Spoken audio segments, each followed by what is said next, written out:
Hello tout le monde, j'espère que vous allez bien. Aujourd'hui je vous retrouve dans un book haul du mois de juin et juillet. J'ai acheté plusieurs livres, notamment au mois de juillet, donc je vais vous montrer tout ça. Je crois qu'il y en a une dizaine.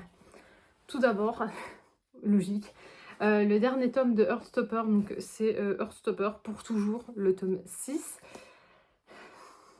Au moment où je tourne la vidéo, je l'ai déjà lu. Je vais pas vous faire mon retour dessus, mais il y a également le film qui est sorti, qui conclut la saga.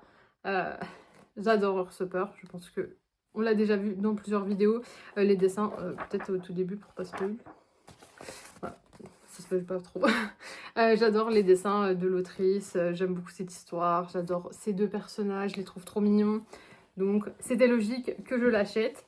J'ai également acheté Le Dîner de Freda McFadden, donc ça vous l'avez vu dans une vidéo pour voir mon avis. C'est deux vidéos avant celle-là.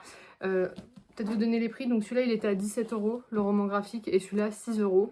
Pour celui-là on va retrouver, j'ai pas précisé, mais Nick et Charlie qui sont dans leur dernière... Enfin, Nick est dans sa dernière année de lycée et il va bientôt rentrer à la fac. On va les suivre sur cette année où Charlie également se présente en tant que président des élèves, un peu pour créer un club et autres, pour être le référent on va dire. On va les retrouver, on parle toujours de santé mentale, d'amour, d'homosexualité, de plein de thèmes super importants. Il a, c'est pas un spoil, mais par rapport à ses TCA aussi. Bref, voilà. Ça conclut la saga. On l'attendait depuis très longtemps celui-ci, donc voilà, c'est le tome qui conclut. Le Dîner de Freda McFadden, vous avez la vidéo, mais on va incarner le personnage principal et on va devoir choisir en fonction, je sais pas si vous verrez, mais en fonction, on va faire des choix à la fin du chapitre et par rapport à ce qu'on veut faire, on va aller à un autre chapitre et on a 22 fins à débloquer. Il y en a des crédibles et des un peu moins. Ensuite, je me suis acheté, donc ça c'était au mois de juin, fin juin, Alter Ego de Mélissa Belleville aux éditions Nox. On va être, je l'ai pas encore lu, on va être avec deux meilleures amies en Écosse. Ils passent leur temps ensemble. Elle, je crois qu'elle veut devenir autrice. Et il y a un troisième personnage qui va arriver. Ce troisième personnage va partir, va amener en fait le garçon, alors je connais pas encore leur prénom, va amener le garçon en voyage. Et donc ça va être la première fois que les deux meilleures amies, donc la fille et le garçon, vont être séparés. Et on va voir comment ça va se passer. C'est une romance. J'ai hâte de la lire. Je sais que voilà, ça se passe en Écosse. Je me dis peut-être plus quand il fera un peu moins beau et chaud, puisque là il fait actuellement très chaud, donc je pense qu'on va retrouver un temps plutôt pluvieux là-bas. Donc peut-être pour plus tard. Je me suis acheté du coup le dernier conte, le tome 1, qui s'appelle Pomme d'Or aux éditions Hugo Roman. À 19,95 €. Celui-là j'avais pas dit 19,90 €. Celui-là ça fait très longtemps que je le vois passer de partout. On va être avec une fée qui va venir dans notre monde à nous. Elle va trouver un garçon, elle va lui dire il faut que tu m'aides parce que le monde en gros des contes de fées est en train de disparaître. Ça peut s'associer un peu à un Disneyland, comme si Disneyland était en train de disparaître. Et ce garçon va donc l'aider à faire que le monde des contes de fées ne disparaisse pas. Il est en 4 tomes. Je me suis pris que le tome 1 en brochet, comme ceci. J'ai hâte de le lire, pareil, de voir si je continue la saga ou pas. Mais je pense que ça peut être très intéressant. Et je crois que c'est des chapitres alternés entre la fée qui s'appelle Ariane et le garçon qui s'appelle Warren. J'en ai vu beaucoup de bien, donc je me suis laissée tenter. Autre BD, Ce qui séduit de Juliette Boutan aux éditions Bayard Graphique. Et pour cette BD, ça va être, voici pour les dessins. Elle coûte 22 €. Voilà, on va rencontrer cette personne qui va nous montrer en fait la réalité, on va dire, des sites de rencontres et les hommes qu'elle rencontre via ces sites. Et comment ces hommes arrivent à la séduire ou pas justement. Et je crois qu'on va avoir plein de situations parce qu'on a, je sais pas si vous verrez, mais on a plein de couleurs sur la tranche et je pense que chaque homme, histoire égale une tranche de couleur. Donc j'ai hâte de m'y plonger. Je pense qu'on peut avoir une réflexion sur éventuellement le masculinisme ou autre qui peut être assez intéressant. Je me suis également pris Beneath the Trees, le tome 2, Rite of Spring. Donc le tome 1, on va être avec cet ours qui est une tueuse en série dans une ville où on n'a que des petits personnages en... Bon, un peu... Là, normalement ça devrait être bon. Voilà pour les dessins, c'est une ville où les personnages sont tous des animaux. Nous, on va suivre cette ours. Dans le tome 1, on voit ses meurtres. Et donc là, on revient, cette canarde cherche son frère qui a disparu il y a une dizaine d'années avant ça. On est dans les années 90-2000. Et avec plusieurs indices, elle va se retrouver dans la ville de cette ours tueuse en série. Parce qu'elle cherche donc son frère qui a disparu.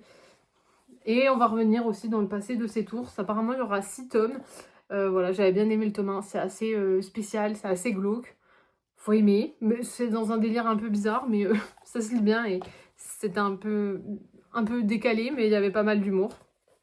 Donc hâte de lire le tome 2. Là, on va Les Cœurs Insolents de Ovidie et Audrey Lenné aux éditions Marabule. Il coûte 17,95 € et on va replonger dans l'histoire de 7 femmes qui étaient adolescentes dans les années 90 où on va avoir le début des... Voilà, il y a des petits dessins assez sympas. Je trouve que j'aime beaucoup ouais, le graphisme. On va être avec donc cet ado dans les années 90 où il y a les débuts des révolutions féministes, donc avec les débats sur et les ouvertures au débat notamment sur les violences sexistes et sexuelles. Donc ça peut être très très intéressant de voir comment tout ça a pu éclore, on va dire, et comment ça s'est montré aux politiques des années 90. Pour celui-là, petit problème. J'ai acheté Dérélicte de Nolwenn Moon aux éditions J'ai lu. Il coûte 19,90 €. Voici le jaspage. Ça doit être des escaliers, je pense. Des escaliers aussi, une genre de maison. Ouais, je sais pas, je suis pas fan du jaspage, là, j'avoue que... Autant la première de couverture, ok, mais le jaspage, je comprends pas trop. Pour ce livre, on va être avec Eira, qui a une vingtaine d'années et qui, pour passer son temps avec ses amis, aime faire de l'urbex. Et un jour, elle va aller visiter une maison qui est abandonnée dans une forêt. Et lors de cette visite, elle va entendre le cri de son amie qui s'appelle Sarah, je crois. On ne le dit pas. Donc voilà, elle va entendre le cri de son amie, elle va comprendre que donc il y a quelqu'un dans cette maison qui était soi-disant abandonnée. Et elle comprend qu'elle est sur les terres de l'étrangleur, donc le plus grand tueur en série actif de leur pays. Voilà pour ce livre, sauf que quand j'ai ouvert pour feuilleter un petit peu, voir le nombre de pages et autres, il s'avère que c'est une dark romance. Donc, je ne sais pas quoi en penser, je vous ferai un petit bilan. Savoir que moi, j'ai lu qu'une seule dark romance sans faire exprès, c'était Winter Soldier, parce que j'avais pas du tout compris que c'était de la dark romance. Là, dans le dos, on ne dit absolument pas qu'il y aura une romance entre l'étrangleur, parce que je pense que ce sera ça, et Elra. On parle juste d'un urbex et donc d'une traque. Moi, je pensais que c'était plutôt un livre en mode true crime. Pas du tout, donc on verra ce que ça donne. Si vous l'avez lu, mettez dans les commentaires. De toute façon, pour tous les livres, là, si vous avez lu, n'hésitez pas à mettre votre avis. Je me suis pris The Games God's Play de Abigail Owen aux éditions Hugo Roman. C'est le tome 1 de The Crucible. Le dieu de la mort embrasse comme un démon. On est sur une romantaisie, déjà comme ça, jaspage, voilà. Très beau jaspage, c'est un gros roman, celui-là je ne l'ai pas encore lu et c'est écrit vraiment en tout petit. On va être avec une fille qui est choisie pour participer au jeu, parce que les dieux font des jeux un peu comme les Hunger Games, et celui qui réussit à faire les épreuves, il devient dieu, je crois. Je crois que c'est quelque chose comme ça, et donc on va suivre les épreuves de ce personnage qui va jouer donc au jeu des dieux pour potentiellement devenir elle aussi, je crois que ça doit être mi-déesse, mi-humaine, quelque chose du genre, et il doit avoir une romance avec un des dieux, donc j'ai hâte de lire ça. Il y a le tome 2 qui est sorti. Je me suis pris que le tome 1 pour l'instant parce que si ça me plaît pas, j'allais pas acheter inutilement. Et ce livre, il coûtait 24,95 €. Lui, pour le coup, il est assez cher, je trouve. Et en relié, il est encore bien plus cher. Donc, je trouve ça assez énorme. J'ai pris La rafle d'Isieux de Pascal Bresson et Giulio Salvadori aux éditions La Boîte à Bulles. Pas besoin d'expliquer, je pense. Voici pour les dessins. Je les trouve assez beaux, j'aime bien ce graphisme. Et donc, on va être sur la rafle qui s'est déroulée à Isieux en avril 44. Et donc, il y a 44 enfants et 7 adultes de la colonie d'Isieux qui ont subi cette rafle.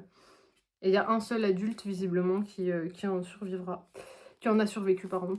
Donc voilà, ça a l'air super intéressant. J'ai l'impression qu'on revenait aussi sur le procès de la rafle, donc on verra. Et il coûtait 26 €. Je lis beaucoup de romans graphiques et autres sur la Seconde Guerre mondiale, sur l'occupation, sur la traite des juifs, donc des juifs et des autres aussi.